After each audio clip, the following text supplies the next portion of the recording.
Yay! Just a little bit. And if for this jazz every week, cranking out a newsletter, letting you know who's been on the show, who's coming on the show, and a blog post or two about what the guests talked about, just to entice you to listen to the podcast or watch the video of this show on YouTube. You can do that, and while you're there, you can click on my book, go to Amazon, purchase this wonderful little book, love it, read it, and leave me some comments. You'll really dig it. It is a really cool book. I get a lot of great comments, but I could use more. Tell me how you love it. Tell me how you love it. Okay. Give us a call.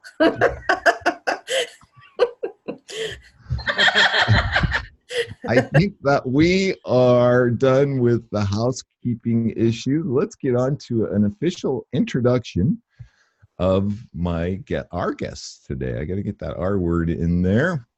Let's see. I got it here somewhere. Here we go. Ani, Anderson, and Brian. Brian, how do I say your last name? Goodness. No, I'm kidding. No, it's Trzaskos. Trzaskos. And Brian Trzaskos are the co-creators. Oh, I'm so embarrassed right now. The co-creators of sensation-based mindset coaching. They are a dynamic husband and wife team who have a combined 45 years and over 86,000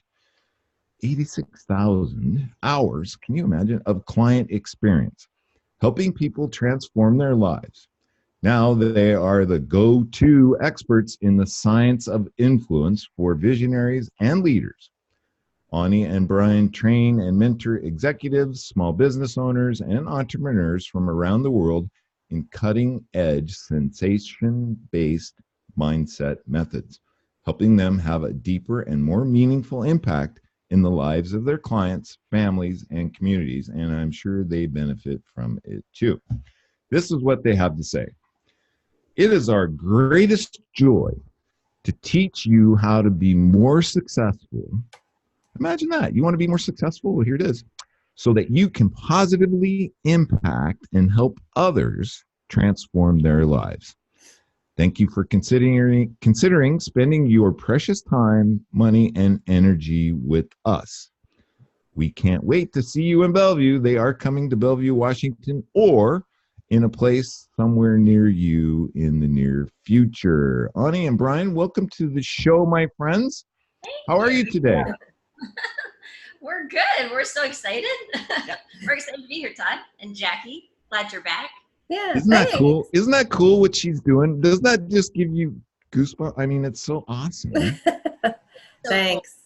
Yeah, we have 2 teenagers and an 11-year-old at home, and just the thought that somebody else is out there, like really helping these kids find their voice and who they are and step into their power. Guys, it's so enlivening, Jackie. This generation is really exciting to watch, and I think they're craving role models like you. So. Oh, well, that's nice of you. Thanks. And I have to before we get too far into the show, I have to tell Ani, when Jackie and I interviewed you, that was back in March, I think, March or April. And I read your book, and you read her book, Finding Your Soul's Agenda, totally woke me up. I was going through kind of a dark night at the time, and, just finding this simple tool that just kind of pulled me out, and it gave me a tool to recognize, dude, you're not feeling very groovy right now, and it's a choice. So I have to repeat it. Let's see if I can remember it.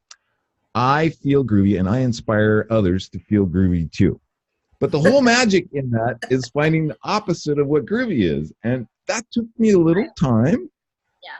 And I think the minute I came up with it, I texted Ani and I said, I got it. And it was funky. Right? So now the idea is when I start to feel funky, I think of groovy, and it's just like that. It's like magic. Boom. And so then I have to tell Ani, I think I told you this, but what I started to do was whenever in my world I was walking around and really feeling groovy, because I feel groovy all day long, but when you're really in that groove, I would take a mental picture and store those So then when I started to feel that funk coming on, I just pull up those pictures and boom, it's gone. It's Oh, amazing. Todd, it's so exciting. As much as I've been studying life mastery, and for something simple like that to come along and just like be a cure-all, it was amazing. So I have to give you Mondo kudos for your book and for your work. Thanks. Yeah. Thanks. And that's really the tip of the iceberg, finding your soul's agenda, because that's finding your purpose. But it's really what that is it's really an embodied practice for embodying natural law. So you are just a testament to having kind of, I was going to say, like drink the good stuff, like you drank the good stuff and you're like embodying natural law now. And wow, all the things it can do. So I can see it just keeps getting better and better. It's just, and it's an awareness too, right? Or you find it's a total awareness of where you're at in the world, what you're thinking. You know, I was taught to pay attention to what you're paying attention to, and that just, it clicks into that. Yes. It's magic. Just clicks in so many directions. It's like, embodied truth. So I'm so excited to hear that you were able to take all those awarenesses and use them. And it's my favorite soul agenda word. When people ask me now on interviews, what's your favorite soul agenda word? I say, I've got it. I know what it is. It's groovy. That definitely was my favorite one I've ever heard. Nice. So let's put her on the spot right now. Jackie, did you ever come up with one? No. Oh. Here's your homework. Are you feeling Nothing like being honest. There is nothing. I might be feeling funky. But funky to me is like a good thing. It's like, get down, get down. That's so funny because I was teaching this to Debbie, my girlfriend. She'll be popping on. Everybody knows Debbie, Coach Debbie. And I was enticing her to get Ani on her show, and Ani was just on her show. It was an amazing show over there on KKNW. And I was telling Debbie about it. And so she sat there for a minute, and she said, she looks at me and she says, well, I kind of like yours. I think that's mine. I'm like, no. You got to read the book and come up with your word. You can't copy me. It was quite. That's hilarious. I have heard that before. Other couples have said that to me. They'll say, I think that was mine too. I've never had a couple work with us who've had the same word though. Yet. Maybe I shouldn't discourage her. Maybe Jackie's is groovy too. I don't know. She's pretty groovy. I mean, there's 3 women in my life. There's Debbie, she's number 1 groovy, and then Ani and Jackie are tied for second.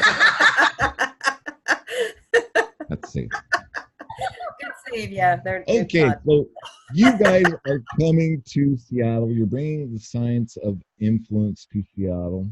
You know, in today's world with social media, we're hearing this buzzword about influencers, and it's a huge word these days. So maybe help us out a little bit and describe for us what that means. We all get science, but you've really taken it deep and applied that to how we all can be influencers. Yeah, absolutely. That's a good point, Todd, because so many people are talking about influence nowadays. Yeah, so for us, if you look back at one of the oldest definitions of influence, of the word influence, it says something like an intangible force that's directed from the stars to act upon the destiny of men. Wow. You know, and so can I have that in writing? That's pretty cool. Automatically, when you get that a definition for a word like influence, you recognize that it doesn't come from people; it comes through people. So influence isn't something that comes like I can't. In other words, as an individual, I can't influence someone. Yeah. Right. I can. There are some other words that we might use for that. I could manipulate someone, because manipulate means to be from the hand, right? Mana is the hand. So the idea of manipulation means that's what an individual will do to someone else. But influence, by definition, comes through people, not from an individual. very different, right, than what most people are thinking of. Is like most people are thinking of how many Facebook followers can I get, you know, as influence. So this is really about spirit flowing through us. I used to really love that acronym about God. I'll just throw that word out there. Is that God is, oh, no, I can't remember it. What's that acronym, Jackie? You remember it? Guide of the divine, or ego. I'm sorry, not God. It was ego, edging God out of our lives. There we go. Woo. Yeah. And I fell in love with that for a while, but then I came to this understanding that the ego really is blocking God. It's like a block right here that blocks God from flowing through us. And that's kind of where you're going with this. It's spirit, universe, God, Allah, whatever it is that you believe, flowing through us. Did I get it right, Brian? Is that what you're? Yeah, exactly. We think about it in terms of, we talk about it in terms of the natural forces or the natural laws. And so, you know, you've read Ani's book, and she talks a little bit about natural law in Find Your Soul's Agenda. So the idea that there are natural forces, no matter what you call them, and they can be related to a religious system or not, one or the other, but the natural laws are the natural laws. And there's definitions around what a natural law is, and they exist, and kind of cool. They're omnipresent, they're persistent, and they're non-judgmental. So they're always going to be here. They're always going to continue acting the way that they act, and they really don't care what you think about them. Right. So they're just going to keep doing their thing. Laws. Yeah. So the idea is if we can allow ourselves to come or be conduits of the influence by the natural laws or something greater than ourselves, then we can create or become a conduit of greater change that follows the natural processes or the natural laws. So are you saying that when we obey or apply those natural laws, then there is an influential force that goes through us? Is that what you're implying there? When you understand, use, and embody them is the thing, because they're always there and they're always working on you. Always. They're always trying to get through you. I mean, they're always influencing us, right? So by definition, if influence is an intangible force from the stars acting upon the destiny of men, it means that that force is always there. It's always trying to work through us. And when we align and embody with those natural laws, then we become a very powerful influencer, according to the definition. I love what you said there. They are influencing us. And so through us. And that's right? the idea, right? And using us as a vessel to influence or shine the light that is trying to shine through us. Yeah. So what are those natural laws then? What are they? Yeah. Well, you know, there's 8 primary natural laws, and we don't have time to go into every one of them, but I give you an example. So again, a natural law has 3 primary components. They're omnipresent, which means they're everywhere. There's nowhere that they're not. They're persistent, which means they always act, they never stop acting. And they're non-judgmental, which means they don't care about you, or they don't care about how much you know about them. So, and they don't care about what you've done, or, you know, that kind of thing. Okay, right. Non-judgmental, right? Non-judgmental. So an example of an aspect of a natural law would be something like gravity. So gravity around Earth, gravity is omnipresent. Gravity is everywhere around Earth. There's nowhere it's not. It's persistent. Gravity is the same in China as it is in the US. It doesn't change based on where you are around the globe. No matter, Ani likes to pick on me a little bit when I say this, but here he goes. He's going to tell you the rate. It doesn't matter where you are in the world. If you drop a marble off of a building, it's going to fall at 9.8 meters per second to the ground. I mean, that's just what it's going to flow at or fall at. And then the last thing is gravity doesn't care. Doesn't care what you know about it or don't know about it. You could know nothing about gravity. You could be completely ignorant to gravity, and you could step off a building and you're going to fall down to the ground.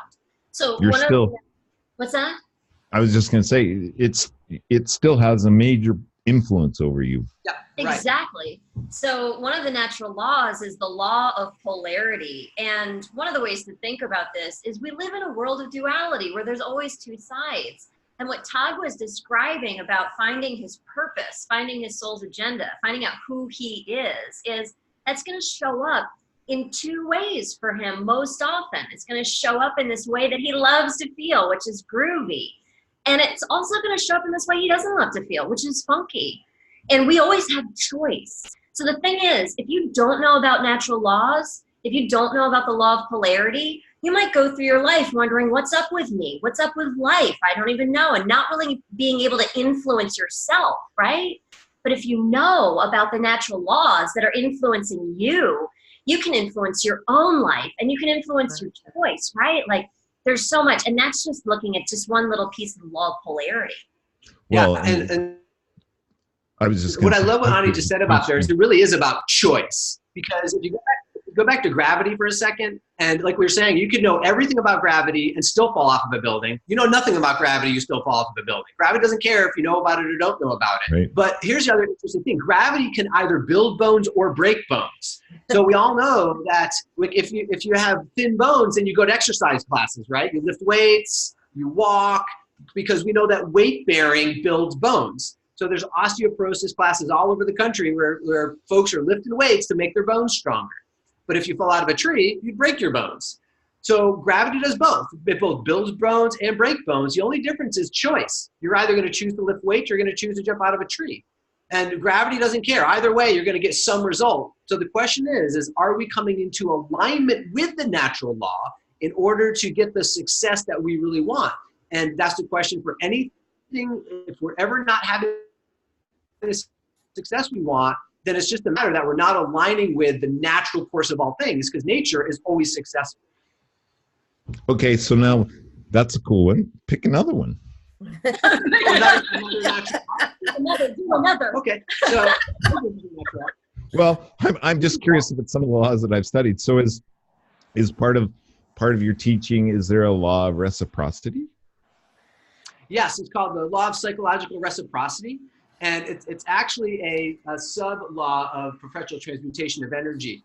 But so law of reciprocity is what you put out, you get back. But here's the tricky thing, Todd, is that most people will think that they are supposed to get back exactly where they put out to. So they're doing something really good for somebody.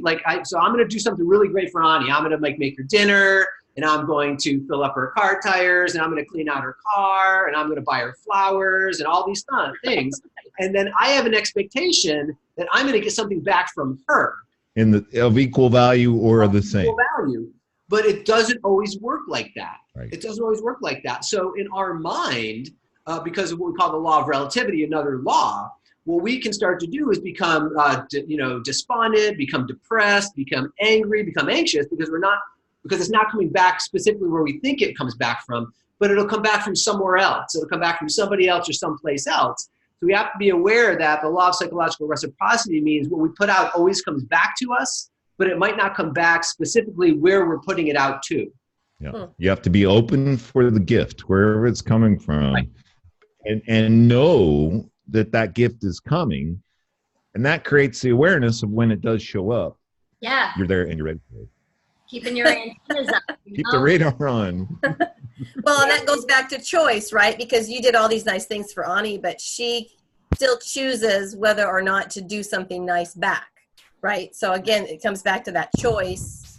And we just need to be aware that other people's choices shouldn't necessarily affect the ability that we have to still be influenced by the laws that we keep, right? Absolutely. Exactly. That's a great point. Yep. Yeah. So it's not like somebody else's choices are sabotaging our own progress or whatever, because the universe is always providing those opportunities for us. That's so true. Cool. Yeah. Nice. We're like a long Okay. So now what's noticing that. what's another one? Oh, so We're going to get stuck on all these laws. Let's do another one. Well, why don't we kind of rewind a little bit and go to the first law? So the first primary How many are there? law, Wait, how many are there, Brian? How many are there? there are eight basic primary ones, and there's a whole bunch of subsidiary laws underneath all of them. So it would take quite a while to go through all of them. And people talk about them differently depending on what you're reading too, right? So we've come up with our take on it and how we talk about which ones we talk about. Yep. But people use different language around them in different books. Yeah, and we specifically talk about all of these laws in the Science of Influence event as we take you through the process of how to become a true influencer. But the very first law is the law of that everything is energy, that everything in the universe is energy. And we know that from quantum physics research, and we know that from all types of scientific knowing, that everything on a basic level is subatomic vibrational energy. But the modus operandi of that energy is that everything moves towards more life or greater evolution. So that's the primary behavior of the primary law, that everything is energy, is everything moves towards what we call more life. And so we have a funny little example that we use, that if you look outside of your window and you see an oak tree growing, an oak tree doesn't get to 10 feet and then go, oh, you know what, I'm kind of afraid of heights. I'm not into this. I'm not into going up there. The other trees are going to make fun of me if I'm up that tall. No, oak trees just keep growing. Oak trees grow to their most genetic destiny that they're supposed to grow to. Fish don't stop spawning. Fox don't just decide to stop reproducing someday. There's too many foxes around. I think I don't feel like raising a fox family this week. I'm not going to do that. No, everything in nature always moves towards more life and greater expression, greater evolution. And so do we just might not be aware. Again, It's an awareness thing, because humans have the ability to turn on and off that awareness button. Yep. Well, because those stages in life that make us grow can be sometimes painful, right? Yeah. And so if we are always moving toward greater life, but it's a painful process, we might think we're doing something wrong or we're being punished for something, when in reality, that natural law is actually sustaining us toward more growth, and we don't understand it, perhaps. You brought up a really important word there, Jackie, pain. And I think this is one of the interesting things about why this process of embodied natural law and sensation-based mindset has found us. Because Brian and I were both educated in rehabilitation medicine.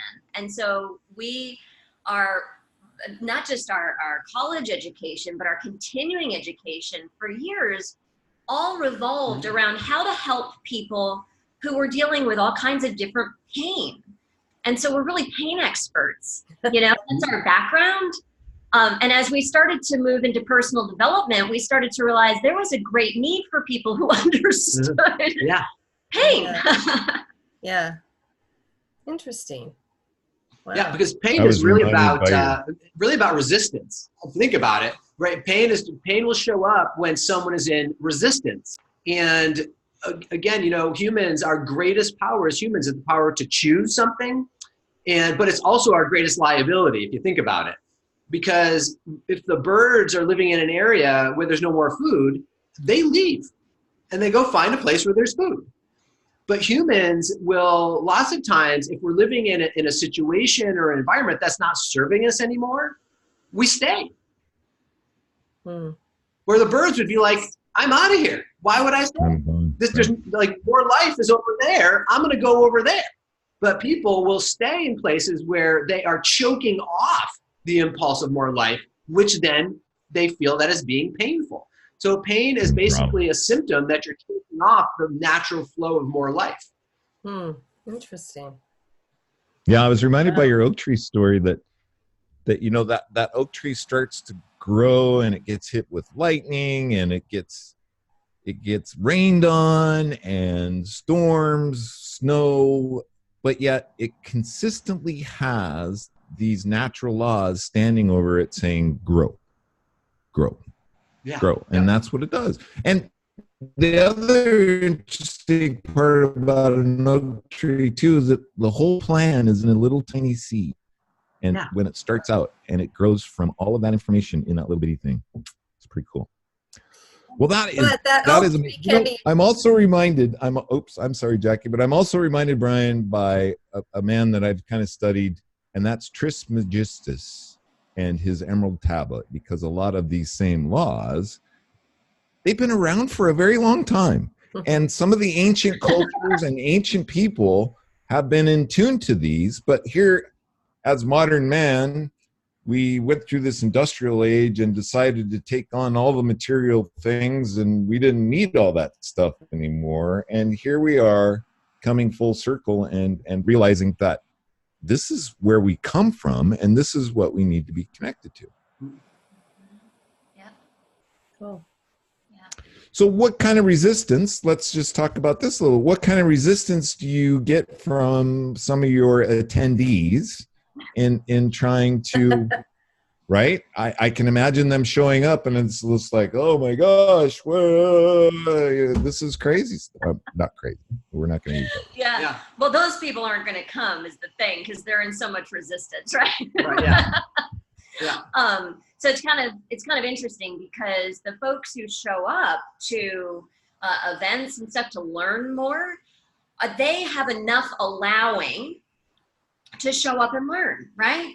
And then we teach them about resistance so they can leave and not only then greater influence themselves the next time resistance comes up for them, but also help the other people around them who are in resistance.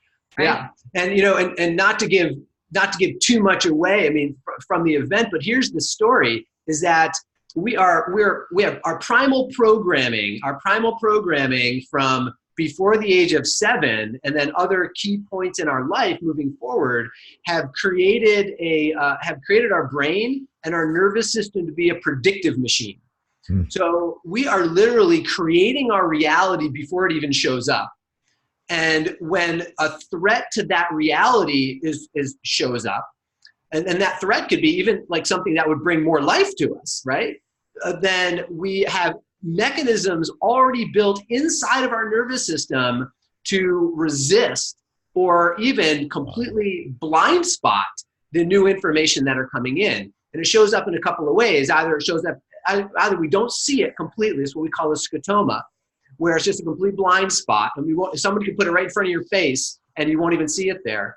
And the other one are what we call the 5 archetypes of emotional resistance that are based in our long work that we've done in traditional Chinese medicine.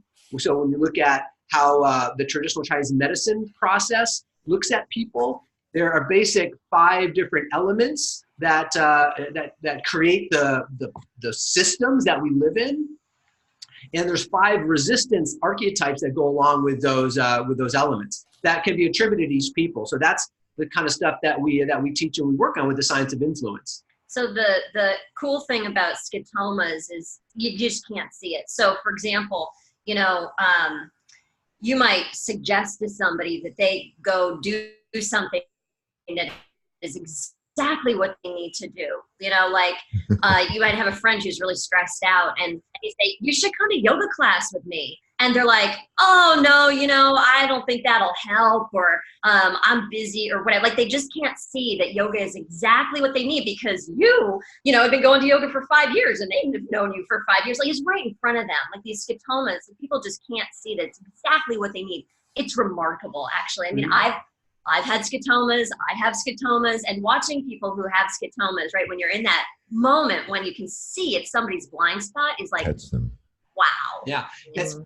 Yeah. And so it can be an awareness blind spot like that. And what I think is fascinating, it can actually be a blind spot in your visual field also. So you can have a couple walking down the sidewalk, and let's say if Ani's really into yoga and she like loves yoga, and I really love coffee, and I love coffee.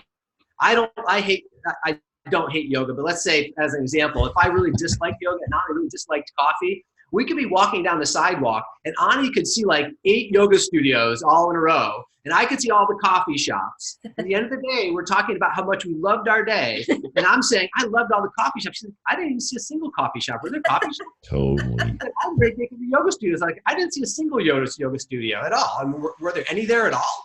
And then we could go back on the road together, and Ani would have to say, Brian, there's the yoga studio. And she'd have to face me towards it and look at it, and I'd say, well, there's a coffee shop. Oh, they clicked off. I think they'll come back. There you go. You clicked off for a minute, Brian. No biggie. I think we got the point, though. That happens sometimes when we get excited. So now I understand you've got these 7 C's of, what is it, influence process or something like that? Yeah. One of them, or maybe it's even the first one, is to get clear. So is that what you're talking about, getting rid of those blind spots? Does that play into that a little bit, or what does that mean to get clear? Oh, wow. That's a great question. So that's the first step in the 7 C's. And the 7 C's are kind of a hierarchy process. You have to get the first one to be able to get the second one, to be able to get the third one. And then by the time you're through all of them, like the last one is this magical process, or this magical experience. That's not even magical because it's scientifically explainable. But it's experience that we have that is dependent on the other 7. But the first one, getting clear, we really think about getting clear in 3 areas. You have to understand your mission, your purpose, and your motivation. So when you get clear on those 3 things, that then allows you to take a step into the next area. Yeah. So purpose we define as the soul agenda process, knowing who you are. We define purpose as your being. Not what you do. We define mission as what you do. As you're doing. So we have people start with who you are and then decide what you do based on who you are, rather than just decide what you're doing. Right. Okay. Yeah. So like for Todd, cool. his purpose is to be groovy, right? That's his purpose. But his mission right now is to be doing the radio show. And inspire others to be groovy too. Yeah, exactly. And his mission at 6 o'clock will be to find something to eat. And his mission after that will be to something else. So our mission changes during the day based on what we're doing as humans. But our purpose guides our mission. So Todd can be groovy in doing the radio show. He can also be groovy on getting something to eat. And then he can be groovy on reading a book. And then he'd be groovy doing whatever the mission is. And that's how we kind of talk. And there's a motivation piece in there too. That's kind of important to understand. So the mission is the what you do. The purpose is the who you are. And then your motivation is why you're doing it. Yep. Yeah. Okay. Yeah. You're getting in the groove, Jackie. Look at her. I can be groovy. Now, there is a law of rhythm though, right? There is. You're right. There absolutely is. Because I can obey that one pretty good. So I just got to say, Jackie's like my youngest daughter. And the two of these people, the first people I've ever noticed, but if music's playing, they have to move. You cannot stop them. Anyway, I just thought I'd throw that No in. matter what kind of mood I'm in, it could be the worst mood ever. I could be funky, right? But you turn on some music and I'm energetic and I'm feeling groovy again. So I'm with you, Jackie. I've got that moment. Okay, so you've enticed me. I am so glad that I'm going to this event. And just to remind people that Brian and Ani will be in Bellevue October 3rd and 4th. 3rd and 4th. 4th and 5th. Yeah, 4th and 5th. But you'll be here. So I think we're going to dinner on the 3rd. That's where I was confused now. The 4th and 5th. And the workshop is called The Science of Influence. And it's going to be exactly what we've been talking about. We've kind of enticed you a little bit. And they'll be coming to a place near you, too, if you're not in the Seattle area. Or I think Ani just told me that somebody is actually flying into Seattle to go to this workshop, right? Oh, yeah. We already have people flying in. Absolutely. Yeah. Oh, nice. They're on fire. That's a nice time to be in Seattle. Yeah. That's what we hear. I haven't been before. I'm so excited. Very cool. Okay. So we've enticed people. Maybe you can describe for us what's life like before gaining this understanding, and what can our life be like after we gain this understanding. And I know that there's a difference between, just having a breakthrough, right? Feeling that experience and going through a complete transformation.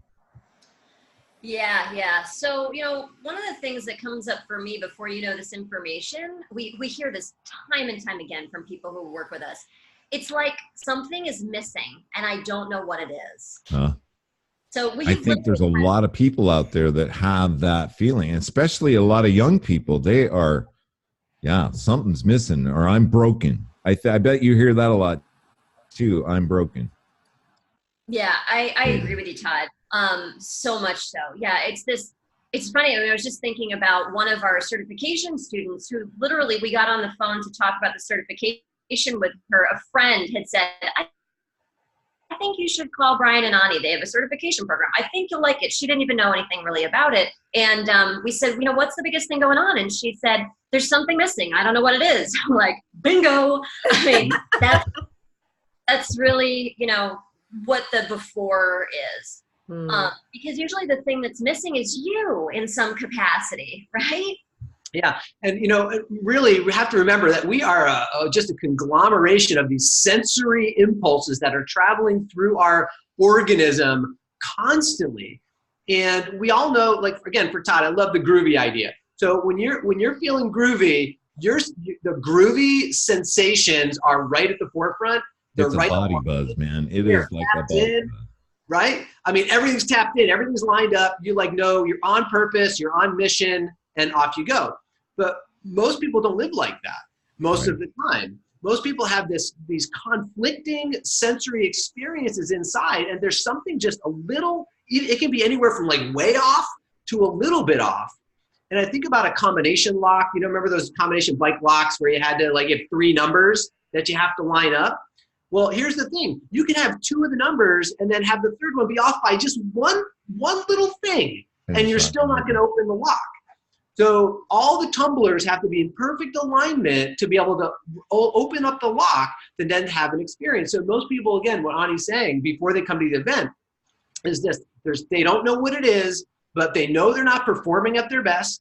They know they're not feeling their best. They know they're not influencing others and impacting others as powerfully as they can be. And, damn it all, they just can't figure it out. There's like just something that's not lined up. And that's the biggest thing that we hear. Yeah. Me. Hello. Yeah. I understand. Part of the thing you were talking about, Todd, when you were asking about breakthroughs and transformations, is a breakthrough something that happens in an instant. That's a breakthrough. Breakthrough is something that happens in an instant. Wow. And we see, breakthroughs all over the place, right? Because once you make a breakthrough, there's this surge of energy that flows through. And the question is, can you take that surge of energy? Can you take that aliveness? It's like you just got plugged in, right? And use it for transformation. Use it for transformation of self, of your circumstances, of reality, and for others too. Because transformation takes time. Takes time. And it's a skill. So can you influence and lead yourself through the processes of the breakthroughs to get to sustainable transformation? Interesting. And we really like to, that's what we're going for, is helping people to understand not just how to get breakthroughs, but how to make sustainable transformations for themselves. So if people before your program, they're saying something's missing, life's just not working for me, I don't know how, I can't figure this out. What are some of the things they're saying afterwards then? Well, afterwards, they know exactly what they need to do next. Exactly. And I'll tell you what, it's not what they think they thought it was before they came in, by the way. Like most people say, I think I need to do this. They come in, they realize, oh my God, that's not what I needed to do. I needed to do this. And when they can do that thing, and that thing maybe having a completion conversation with someone that needed to be wrapped up like decades ago and wasn't wrapped up, that's been psychically holding their energy, it could be something like that. It could be like literally going to the beach for the day that they've been stalling on or something. But they know exactly what they need to do next. And you know what I'm talking, right? I do. That was somebody's action step. Well, so entice us just a little bit. Give us an example, Ani. I know you're getting testimonials daily, and there must be one that stands out. Well, I'm laughing because he's talking about the beach, and this is literally something that happened at our event last time we ran it. Somebody said, I think I need to go to the beach. And she sounds crazy, and we're laughing about it or whatever. So she was wanting to grow her business, and she was wanting to gain clients, and she goes to the beach. She's going to do what she said she should do. And she met a client at the beach. Oh, wow. And she contacted us. And she's like, oh my God, there's a client at the beach. Of course there's a client at the beach. That was the aligned action step, right? Yep. Yeah, and so that's the thing. We walked her through our process, through the sensation-based mindset process, to come to the aligned action step. That is the exact thing that the people need to do. Like, that's the next thing you need to do. If you want to free up all all of the energy in order for what you want to be created, then there's a key, like there it is, click, click, click, right? You've got to line up that one thing, and that unlocks the lock, which breaks you into a new reality. And then when you do that with repetition, you create the transformation. But most people don't understand what that next step is, and that's what we do in the workshop. We take you through a deep process so you come out of it going, that's what I need to do, and they know it, like they feel it in their heart. And then to work them through the resistance, to help them navigate the resistance to doing that thing. Because if there was a resistance to it, they would have done it already, right? Yeah, understanding your own resistance patterns is paramount. Is absolutely paramount. And trusting the process. So I know exactly what you're describing because I had an affirmation. I still have it. It's just a part of me. For the longest time, it's I'm always where I'm supposed to be when I'm supposed to be there. And I swear to God, I'd be walking around a corner, I'd be walking in a building or walking in an office, and their phone is in their ear, and they're like, I was just calling you. Yeah, exactly. And it was way beyond coincidence. I'm just telling you this right now. It was a synchronicity that I have with these laws, and it just, and it's like, they call it a gut feeling of what choice to make next, where to go next, what to do next. And when you were describing that, that's exactly what my thought went to was, I know exactly what they're talking about. I know exactly what they're describing. So in your 2-day workshop, this process then starts to come into people's awareness. And do they get the feeling? I mean, 2 days is really quick, or is this just the building blocks to get people started? We have had people make the most profound, life-altering transformations in those 2 days. Yep. Blows us away time and time again. I mean, I'm just thinking about one person who, when she came to, the last time we ran this event, when she came to the event, she was really stuck. She was caretaking for her mother, and she was stressed and overwhelmed, and other people, her sisters, were also putting weight on her. She was feeling very weighty about the whole thing. And we were having a conversation, again, a breakthrough. How she was seeing the situation was just a little off of the natural laws. So we asked her one question, one natural law-based question that helped her shift how she was seeing her circumstances. And she has gone and transformed her whole personal life based on this. Her relationships with her sisters, her relationship with her mother, the kind of support she's getting for her mother as she's progressing and going, her life is going to end. So like all of these things, just like that, amazing. One question. Yeah. Wow. And her business, right? And her business changed too. I mean, she went from being someone who was like, do I run a workshop? Don't I run? I'm not sure what I'm supposed to do. To all of a sudden now she's into businesses and saying, I think you need to have my workshop, and I think it needs to be right here. Very cool.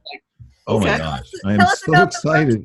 So, how many people are going to be at the workshop, or how many people are facilitated in this 2 days, and what's happening in the 2 days? Are they hearing you guys speak? Are they doing some reading? Are they talking to each other? How does that kind of look or feel? Just yeah, I'll start. So there's going to be about 40 people there, and we keep it big enough so that there's great energy, and small enough so that we can really work with people, because a part of our magic is being in groups. A big part of our magic is being in groups, and part of our magic is being in an intimate enough setting that we can really know everybody. That's really important part of the process. Right. I think you told me that in the beginning, because I had this vision of hundreds of people, and you're like, no. No, we just want 40 max, because, and then I get it. I get that, because it is an intimate connection, and you're creating an experience that is life-changing, and it will just exponentially grow from there. Absolutely. Yeah. So this is not an informational event. It's not like an event where there's 500 people in the room and they're basically just being inundated with information for 2 days. This event is, you're going to get content, certainly, but the content is always going to be the footpath, right? We're building the footpath for people to be able to walk down, to then go into processing work, to be able to create the changes and the transformations. And, 2 days might not seem like much, but we can help you in 2 days get so deep into the system, but supportedly so, to help support you in going so deep so that when you're coming back out of it, at the end of that second day, again, you know exactly what action step to take and you're totally energized around doing it. So we've got content sharing, we have process work, we have small group sharing, we have some movement that we do. So it's really a process that we have honed over the last, what is it? 45 years and 86,000 hours practice with people. Yep. And I think you can tell we do go deeper probably than anybody else I know around, but we keep it light as part of our thing, right? So it's not like we're going in there and dredging. Yeah, and I could see this process really, really rattling. If it's not done right and in good and intimately, I could see it really rattling somebody's entire nervous system, because it's such an awakening and a realization and a connection to the all. If we refer back to Trismegistus, that's what it's all about. But I could see people getting really rattled over it too. Yeah, we make it, because we've done so much work and because we've been doing this for so long, it's a little bit more like an infusion. Like you come and you're there as being part of it, and it happens for you because you're there. It's really, it's very gentle and lovely and wonderful. We have a really great time. Yeah, with other groovy people too. Exactly. Yeah. So it's I'm not already therapy. creating this vision. It's not therapy. It's an awakening. Yeah, exactly. Yeah, and people routinely say to us over and over, I've been in therapy for 20 years, 30 years, whatever, and these, 2 days, whatever they spent with us, have just gotten me so much farther. Really, that's a typical thing people say. Cool. Yeah. It's fun. Oh my goodness, guess what? We only have about 3 minutes left. Can you believe how quick? So if there's one last parting shot, who's going to go, Ani or Brian? What can you leave us with that will entice us a little bit more to attend this event or to look you guys up and find an event near them soon?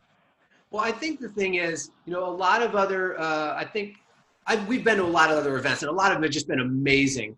And when we have thought about how we wanted to really create our event, how we wanted to be with the people in the room with us, we really wanted to be in a way that was, like Ani's saying, lighthearted, really compassionate, really heartfelt, but also grounded, really grounded in some substance and understanding about the science behind what we're talking about. So that we're not just living in the ethereal, and we're not just living in the practical. We're finding a way to really combine these things in a way that we can make being human real. Yeah. And really bring our best selves to everything we do in the world, and understand that there's a feature that most of us don't, that aren't aware of, that if we can allow ourselves to become conduits of something greater than ourselves and find a way to integrate that with who we are as humans, that we can really make a massive impact and effect in everyone's lives, so that people who leave the event can impact other people in a really powerful way. You guys better not stop either, because I'm right behind you and I don't want to step on you. One last quick question, Ani. Are kids open and are they receptive to these concepts and ideas? Yes, and adults, be the role models that our kids need. That's really my message for parents and for adults. There you go. You just might have one of your coaches sitting in the room with us here today. Oh my gosh, this hour went so fast. Thank you, Brian and Ani, for making this an enjoyable experience. I just wish it wouldn't have went so quick. We talked about so much. Oh my gosh. Yeah, it was great to talk with you guys. So energized. It feels so groovy now, Todd. Feeling groovy. Da, da, da, da, da, da. Make sure you all stop and listen to the lamppost. Right? Hello, lamppost. What you knowin'? That's part of the song. That's about all we have time for today. I hope you enjoyed the show. I hope you'll tell your friends about it. I hope if you're in the Bellevue or Seattle area or close, you'll jump on an airplane, come to this event. And lastly, I would really appreciate it if you would make it a great day, because it is groovy and it's all about choice. Bye-bye for now. Oop. Bye-bye for now. Everybody. Yay. All right. That was awesome, All right. you guys. I'm excited.